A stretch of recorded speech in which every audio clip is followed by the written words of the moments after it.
They say when we were born, there's a red string tied on us, that there's an invisible red thread that connects them to the people they are destined to meet and be connected to in their lives. I think that invisible red thread became the shortest when I met this person at the running tracks in Ortigas. I remember vividly. He was stretching in his tight running shorts, sweaty, and of course, being low key sexy. And I was running. I was running until I saw him stretching, and the rest is history. From there, it wasn't all fun and butterflies. Matter of fact, we fought more when we were just starting our relationship. I guess that's really the way things are when you're both opposites of each other. There are even fights that made me think maybe I should have kept running in that oval track instead. But just like our infinity symbol, I know I'm still going to end up back in your arms. I know God made us for each other and we are meant to be together, no matter how different we are from each other. But it was with our difference that I got to know you better, how my heart grew fonder of you with each passing year. I have grown to love you and every little thing about you, Jennifer. Like the sound of your snore, it used to annoy me, but now it's like music to my ears, a white noise that helps me fall asleep. From our endless FaceTime calls to being beside you in bed, the way you would always prepare my vitamins after we eat lunch, the way you smile when you're about to crack a joke or when you're about to start acting. Ngumiti ka lang or mag-smirk, alam ko na yung gusto mong sabihin. The way you tell me stories of your core memories, that even how many times you tell them over and over, I would listen with so much fondness as if it's the first time I am hearing it. One story in particular that I like was, when you were a kid, you would always stand in front of a mirror and act like Vilma or Nora or your favorite star, Sharon. You always wanted to be a star. Totoo yan. And in your mind, that didn't come into fruition anymore. But you're wrong. It did come true. Kasi you're the star of my life. Tato yun. Si Padir. Siya pa nung una talaga eh. Speaking of dreams, you always wanted to be a doctor. That you had to let go because of certain life circumstances. That only shows how much you put others' need first before your own. But looking at the bigger picture, it worked out in your favor.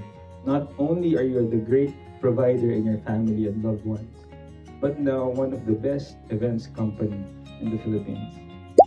You're not just a boss, but a man that leads with heart. I only ever wanted a simple wedding. Then I suddenly remembered how a Jennifer Santos executes simple. So now we're here in Tuscany. Actually, I thank you for your existence. I will keep choosing you in every lifetime, Mahal. And I hope we find each other in every lifetime. No matter what we come back as, even if that means I get reincarnated as a dog, and you still human, and we're still meant to be together. At least I would get a version of Jennifer that loves animals. And now we are here, almost a decade after. Jennifer, we've had our fair share of ups and downs. We have been through a lot. Probably the one that broke you the most was the loss of Nanay. That was the toughest year, and I made sure to never leave your side. Because I know that's when you needed me the most. Throughout our 9 years together, akala ko ikaw lang ang mundo ko. But you made it so much vast that it expanded to knowing and loving your family. That is now my family too. Mahal, I vow to hold your hand and give you my shoulders every time you break down in secret. I vow to love you, to always love you, even on days when you're grumpy. I vow to understand you and not be mad when I talk to you and you're always on your phone. I vow to love you with all my heart and soul. And I commit to love you more and more each day. I am looking forward to spend the rest of my life with you, Jennifer. And I will always choose you in this lifetime or the next. Sei la cosa più bella che mi è capitata nella vita. Ano daw? Patatas. Mahilig ka sa patatas. Sei la cosa più bella che mi è capitata nella vita. Okay. You're the most beautiful thing that happened to my life. I love you. Maybe sa lips. Mamaya sa lips. Ay, okay. Mahal, mine, Jeremiah. Thank you for making my dream come true. Alam mo naman na I've been so proud and loved. Ikaw yung dream guy ko.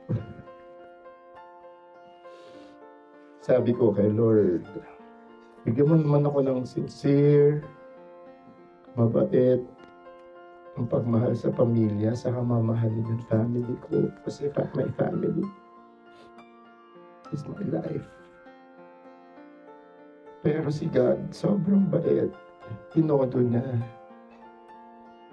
Binigyan ako ng isang pogi, celebrity chef pa. Kaya, mahal. Sana po ka magpabago. Kasi doon kita minahal. Mahal ba yung family ko? And lahat nag-umpisa yon nung nakita ko yung billboard nyo ni Mama.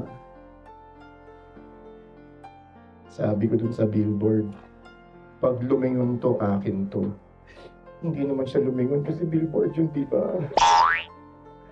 Ako na lang po lumingon. Kaya, ayun, inangkin niya ako. Eme. That first meeting in Ultra, sabi ko, ang pogi. That first exchange of messages on IG, wow, witty, saka matalino. Pasok. That first after gym date in Coffee Bean Katipunan, ang sexy. That first out of the country, doon ko naramdaman, napaka-caring niya na tao.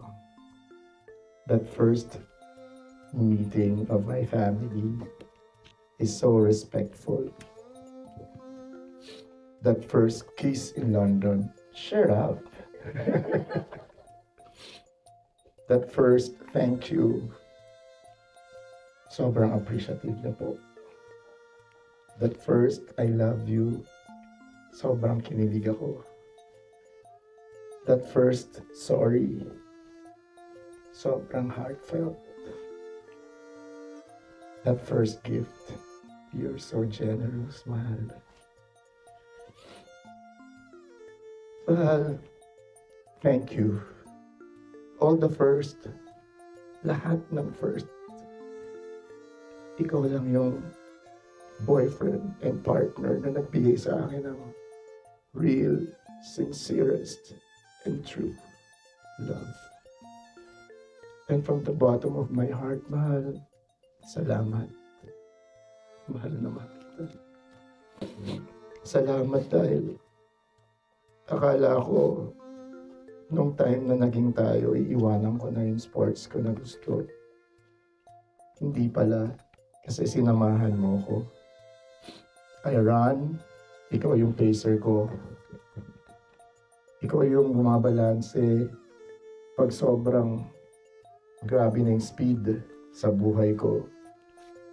Ikaw yung nag-look after me pag may mga pit stop sa buhay ko na kailangan kong daanan at kailangan kong may matutunan. I swim, pero lumangoy ka sa sinagip mo ko sa lahat ng masasakit na experiences ko at pinalitan mo ng saya. You ride with me sa lahat ng jokes, katituhan, kabaliwan ko, umangkas ka. Sinakyan mo din ako. Diba? Mahal, salamat. And I promise na lulutuan kita kahit di ako marunong magluto ng masasarap na recipe ng buhay. I promise to be the salt or sugar when you feel like ang tabang ng mundo sa'yo. Ako magbibigay ng lasa sa buhay mo. I promise to be your sinigang. Laging may asin. Because you're always sinigang for me. Habang tumatagal, lalong sumasarap. I promise to be menudo. Laging handa. Because you are a menudo for me. Habang iniinit, mas sumasarap. I promise to be a ginisang ampalaya. Kahit anong pait sa buhay man, o kahit ano pa man, lulunukin ko para sa'yo. So, mga bashers, huwag ampalaya. Sorry. I promise to be a spaghetti. Your favorite. Because you are my favorite person also. Mahal ko, I promise to love you until mapanis na ako. Pero gagawin kong buro para ang asim, kakainin mo pa rin. Mahal, dessert na tayo. You are my Mr. Right. Ikaw ang naglagay ng icing sa cupcake ko. Kaya mahal, ikaw at ako sa anumang luto ng buhay. Sa anumang pagdadaanan natin magpakailanman. I promise that I'll be here for you. Hashtag Buenjer now and forever. I love you. I love you.